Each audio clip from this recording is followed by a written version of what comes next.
आमच्या विहाराच्या बाजूलाच डीजे वाजू लागला आणि रात्रीच्या 3 वाजता गाणं सुरू. मी रात्रीच्या 3 वाजता उठलो आणि त्या गाण्याच्या आवाजानं जिथं हे पोरं नाचत होते तिथंच गेलो. डायरेक्ट तिथं गेलो आणि तिथं जाऊन विचारलं, म्हणलं कुठे ती पोरगी? ती एकदम घाबरले, म्हणे कोणती?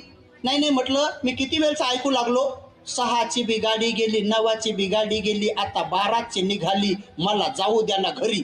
म्हणलं त्या पोरीने एवढ्या गाड्या काहून सोडल्या? 6ची सुटली होती तर 9ची धरायची होती, 9ची सुटली होती तर 12ची धरायची होती, नाही तर कमीत कमी तुम्ही स्पेशल गाडी करून द्यायची होती. तिने एवढ्या गाड्या काहून सोडल्या? तिला काय पाट्या वाजता येत नव्हत्या का काय नव्हत्या? हा, कोणती पोरगी? ती म्हणे तिचे गाणं होतं ते. म्हणलं मग का रे बाळाडो, 3 वाजता इथं म्हातारे कोतारे लोक झोपले आणि सगळ्या आजकाल हळदीमध्ये बघा तुम्ही, नवरदेव नवरीची हळद पण बाकीचेच तोंडाला लावू बाकीचेच हिरवेगार आणि पिवळे आणि जे म्हातारे कोतारे लोक झोपतात आणि दारू पिऊन पोरं पुरी तिथं नाचतात.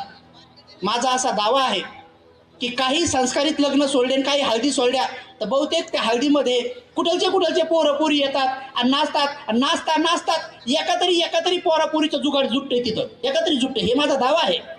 म्हणून मी सांगतो, असे सील तोडणारे उत्सव तुम्ही बंद करा, ते जास्तीत जास्त चालू करू नका. एक तर पैसा चालला पण तिथं आपली संस्कृती बी वाया चालली. आणि जर तुम्हाला ठेवायचंच आहे तर म्हातारे कोतारे लोक टक तिथं बसा.